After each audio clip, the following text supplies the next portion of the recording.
send the check, Dad. We don't need you there." She said it like she was canceling a magazine subscription. I was standing in the kitchen of the house I'd owned for 31 years, holding a cup of coffee that had gone cold while I listened to my daughter explain to me, calmly, like she was reading off a grocery list, that my presence at her son's graduation party would make things awkward, that her friends didn't need to see me, that I didn't really fit the picture they were putting together. "You can still contribute," she said. "We just think it's better if you're not there in person." She and her husband had decided together.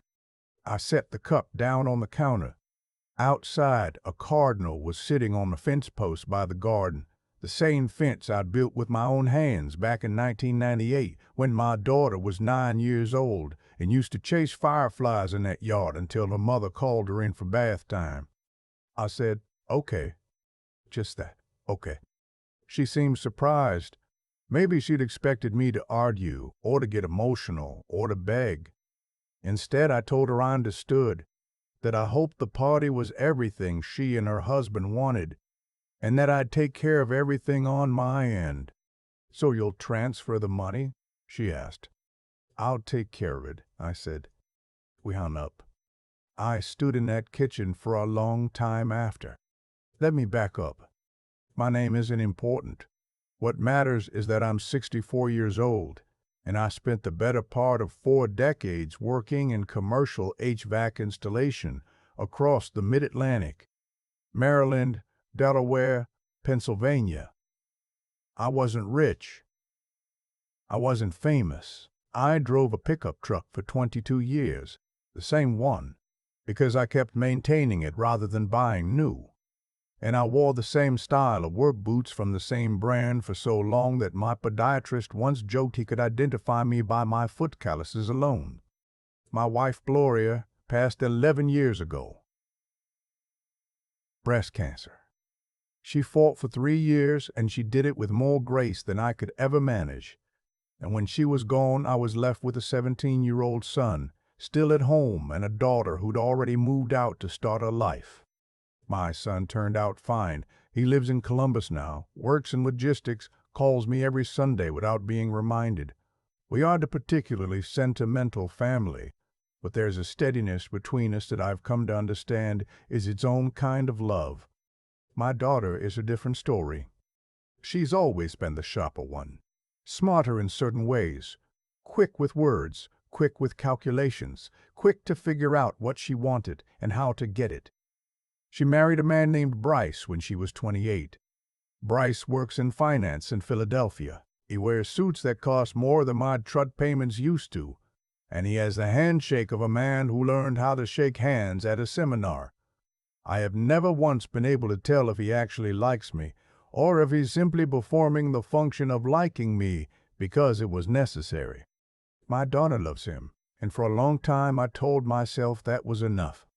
They have one son together, my grandson. He just turned 18 this past spring and graduated from a private school outside of Philadelphia, the kind of place where the graduation ceremony is held on a golf course, and the parents compare college acceptances the way my generation compared baseball cards. He got into a good school. I was proud of him. I still am. He's a good kid, quiet and thoughtful. And whenever he visited me, he'd sit at my kitchen table and ask questions about how things worked. Engines, pipes, wiring, with genuine curiosity that his parents didn't share. The graduation party was my daughter's production from start to finish. A venue rented at a country club in Chester County. Catering, a photographer, a personalized video reel. An ice sculpture, I found out later. She'd been planning it for months, and somewhere along the way she'd decided that the budget she and Bryce had set wasn't quite enough, and she'd called me. "We're looking at around $14,000 for everything," she told me. "I know it's a lot, but it's a big milestone. $14,000. I want to be clear about something. I'm not a wealthy man, but I'm not a poor one either. I've been careful with money my whole life. Gloria and I never took vacations we couldn't afford. We didn't carry credit card balances. When she got sick, I didn't go into debt. I'd saved enough that I could take the time I needed to be with her without panicking about the electric bill. After she passed, I kept living the same way. Modest, intentional. I had the money, and I wanted to do it. That's what I need you to understand. I wanted to pay for that party, not because I needed to prove something or buy anyone's affection, but because that boy, my grandson, meant something to me, and I wanted to mark his moment the way my father once quietly drove 4 hours to see me receive a work commendation at a company dinner in 1987 and never once mentioned the drive. That's what fathers do. They show up quietly, without fanfare. So I said yes. I told my daughter I'd cover it. She sent me the vendor contacts, and over the next 3 weeks I made calls, signed contracts, put deposits down. The venue, the catering company out of Wilmington, the photographer, the audio-visual company doing the video reel. I wrote the checks and I didn't complain, because complaining wasn't the point. Then she called and told me not to come. That night, after she hung up, I sat in my living room in the dark for a while. I wasn't crying. I was thinking. I thought about the time she was 11 and had a stomach virus so bad she couldn't keep water down, and I drove 40 minutes in a January ice storm to the only pharmacy that had the medication her pediatrician called in. I thought about how I sat outside the bathroom door on the floor with my back against the wall, reading her a chapter book out loud through the door so she wouldn't feel alone. I thought about her college tuition, about the car I'd bought her when she got her first job because she needed reliable transportation, and I didn't want her to worry about it. I thought about the summer Bryce's company went through layoffs, and they weren't sure if his position was safe, and she called me. And without being asked, I transferred $10,000 into their account with a note that just said, "In case you need it." They didn't end up needing it. They never paid it back. I never brought it up. I thought about how the last time I'd seen my grandson in person was 14 months ago, when I drove up for a school's winter concert. Uninvited, or rather self-invited, because nobody had thought to tell me it was happening. His mother had seemed mildly inconvenienced by my presence. His father had made small talk for 6 minutes and then excused himself. My grandson had hugged me at the end of the night and whispered, "Thanks for coming, Grandpa," in a voice that sounded genuinely surprised that I had. That voice. I sat in the dark and I thought about that voice, and somewhere in the middle of all that thinking, something settled inside me. Not anger. I want to be precise here, because people will assume I did what I did next out of anger, and that's not quite right. It was more like clarity, like a fog burning off. I went to bed. In the morning, I called my attorney. His name is Phil, and we've known each other for 23 years. I explained the situation. "You want to reverse the payments," he said. "What I can reverse," I said. "And I need to revise some documents." He was quiet for a moment. Then he said, "Give me a couple of days." Over the next week, I made some calls. The venue contract had a cancellation clause. If I canceled with more than 21 days' notice, I'd lose only the initial deposit of $800. The party was 34 days out. I called the event coordinator, a polite woman named Sandy, and told her there had been a family situation and I needed to cancel. She was sympathetic. The deposit forfeiture was processed. The catering company was trickier. Their contract stipulated 50% of the total was non-refundable after the planning phase. I'd already paid the full amount up front. I called them, explained the cancellation, and after some back and forth they agreed to return 40%. It wasn't perfect. I wrote off the rest. The photographer was on a simple retainer, and she was gracious about releasing the contract. The audio-visual company refunded everything. When it was done, I'd recover the majority of what I'd committed. More importantly, I was no longer obligated to a single vendor. I did not call my daughter. I also, during this same window of time, met with Phil to update my will and to restructure the beneficiary arrangements on 2 of my accounts. This wasn't punitive. It was simply overdue. I had been meaning to do it for several years and had kept putting it off the way you put off things you don't want to think about. Now I was thinking about. Phil asked me when we were done whether I was doing okay. "I'm doing fine," I said. "You seem very calm for someone whose daughter just told him not to come to his grandson's graduation party." "I've had a lot of practice being calm," I said. He nodded slowly. He's known me long enough to understand that this is true. The party was scheduled for a Saturday afternoon in June. The Friday before, my daughter called. "Dad, there's been some confusion with the venue," she said. Her voice was careful in a way that told me it wasn't really confusion. "Oh?" I said. "They're saying our reservation was canceled. Bryce is on hold with them now, but they keep saying the contract was canceled from the original party's end, which doesn't make any sense because we never—" "I canceled it," I said. Silence. "What?" "I canceled the venue and the catering, and I withdrew the other payments I'd set up." More silence. Longer this time. "Dad." Her voice had changed. The careful tone was gone. "The party is tomorrow.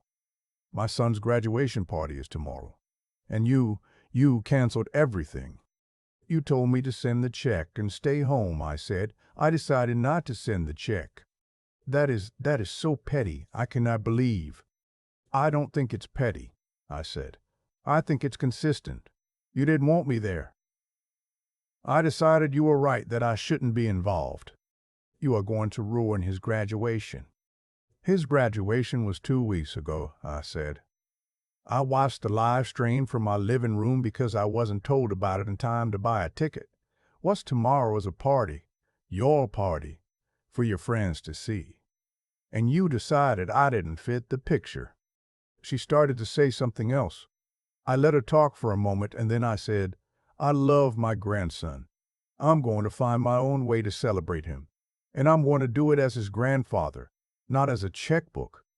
I hope the 2 of you figure something out for tomorrow. I genuinely do." Then I said goodbye, and I hung up. My hands were steady. I want to tell you what I did instead. The following morning, Saturday, the day of the party that wasn't, I drove up to Columbus.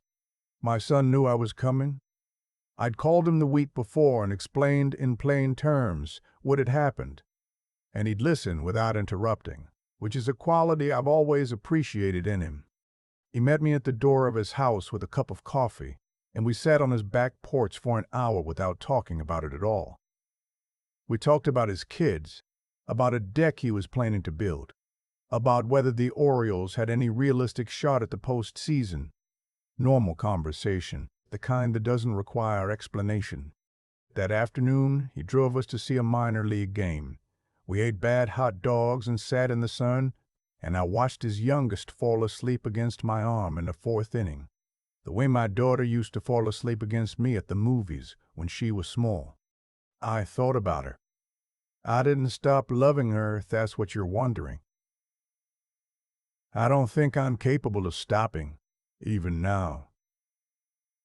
But I understood, sitting there in that sun-warmed stadium, that love is not the same thing as obligation, that I had confused the two for a long time, and that the confusion had cost me more than money. About 3 weeks later, my grandson called me. Not his mother, him. He'd gotten my number from my son, apparently, after his parents gave him some version of events that didn't add up to him. "He's a thoughtful kid. I told you that." "Grandpa," he said, "I just wanted to say I'm sorry about what happened." "You don't have anything to be sorry for," I said. "I know. I know it wasn't me. But I'm sorry it happened. And I'm sorry I didn't call you after graduation. I should have." I was quiet for a moment. Outside my window, that cardinal was back on the fence post. Same bird, or a different one. I've never been able to tell. "Are you going to come visit this summer?" he asked, "before I leave for school?" "If you want me to," I said. "I want you to," he said. That was all. I drove up to see him in August, 2 weeks before he left for university. We didn't do anything spectacular. I took him to lunch at a diner near their house, his choice, and he ordered the same thing I ordered, a Reuben with extra pickles, without realizing he was doing it. We talked for 3 hours. He asked me about his grandmother, about what she was like when she was young, before he was born, before any of them were born. He'd never really asked before. I think he was at an age where those questions had started to matter. I told him about the first time I met her at a summer job we both happened to have in the same summer of 1982, about how she laughed at everything, not politely, but genuinely, like laughter was something she couldn't help, about how she'd made me feel for the first time in my life that the person I was, just the ordinary working person I actually was enough, more than enough. He listened to all of it. When the check came, he grabbed it before I could. "Grandpa," he said, "you're not paying for lunch." I started to object. He shook his head. "Let me do something," he said. So I let him. We walked out into the August heat and stood by my truck for a minute. And he hugged me the way young men hug their grandfathers when they're about to go away for the first time, and they're not sure how to say what they actually mean. I held on a little longer than was probably necessary. "Call me when you get settled in," I said. "I will," he said. He did. First week of September, Sunday evening, right around the time my son usually calls. I picked up on the second ring, and his voice on the other end of the line sounded tired and happy, in the specific way that new beginnings sound when you're 18, and the whole weight of possibility is still something you're just getting used to carrying. I'm 64 years old, and I've learned, slowly, the hard way, the way most real things are learned, that you cannot write a check large enough to buy your way into a relationship that the other person has decided you don't belong in, and you cannot be shamed out of the relationships that were built on something real. My daughter and I haven't spoken since that phone call. I'm not proud of that. I'm not happy about it. I keep the door open, the way you keep a porch light on for someone who may or may not be coming home. But I stopped standing at the window waiting. That, I think, is the closest I've come in a long time to taking care of myself the way Gloria always said I should. She was right about most things. There's a version of this story where I'm the villain. I've thought about that. I've sat with it long enough to know it deserves to be taken seriously. A father pulls funding the day before his grandson's party. A father lets his daughter's plans collapse rather than pick up the phone and work it out. I understand how that looks. I'm not asking anyone to hand me a medal. But here's what I've come to understand. Slowly and without much comfort, the way things end up is almost always a direct result of the choices made along the way. Not fate, not luck. Choices. My daughter made a choice when she told me to send the check and stay home. I made a choice when I decided to stop sending checks to places I wasn't welcome. And my grandson made a choice when he tracked down my number and called me himself without being told to, because something in him knew that what had happened wasn't right. That last part matters most to me, because whatever I may have gotten wrong over the years, and I've gotten things wrong, more than I'd like to admit, I must have done something right with that boy. Not through the money, not through the parties or the tuition checks, or the deposits on venues I never got to set foot in. Through something quieter. The winter concert I drove to uninvited. The lunches where I listened more than I talked. The stories I told him about his grandmother when he finally thought to ask. What I've learned, what this whole painful chapter taught me, is that character isn't built in the big moments. It's built in the small ones that nobody's watching. Gloria knew this. She lived it every day of her life, and she tried to teach it to our kids, and somewhere along the way one of them absorbed it and one of them didn't. I can't fully explain why that happens. I'm not sure anyone can. What I can say is this. The strength to walk away from something that's hurting you, even when walking away costs you, is not weakness. It took me 64 years and a phone call I'll never forget to understand that. I spent decades confusing endurance with love. I thought that staying, absorbing, paying, showing up uninvited and grateful for whatever scraps of acknowledgement came my way. I thought that was what a good father did. I thought the measure of a man was how much he could take without breaking. I was wrong. The measure of a man is whether he knows finally when to stop accepting treatment that diminishes him. Whether he has the clarity to see what's actually happening underneath the surface of a relationship and the honesty to act on what he sees. Whether he can do that without becoming bitter, without poisoning the relationships that still have something real in them. My grandson called me in September. He sounded tired and happy. He's going to be okay. I keep the porch light on for my daughter. I'm not holding my breath, but I'm not turning it off either. That's the most honest thing I know how to do.